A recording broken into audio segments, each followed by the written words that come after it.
जय श्री राम दर्शक बंधु श्री रामदूत वास्तु भवन को आपन को स्वागत जनाऊँ।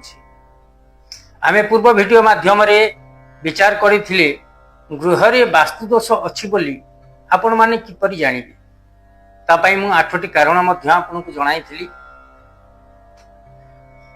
आपन को अनुरोध करिबी वीडियोटी शेष पर्यंत देखंतु।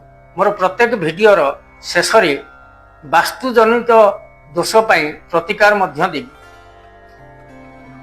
यही सूक्ष्म प्रतिकार माध्यम आपणकर वास्तु दोष थिबा निराकरण आपण करि। आज आसंतु विचार करिबा वास्तु काहाकू कहंती। आज्ञा आपण माने पचारिबे ये कि प्रकार क्वेश्चन जे वास्तु काहाकू कहंती समस्त जानिचंती वास्तु कोन नाय। आज्ञा वास्तु कोन एपर्यंत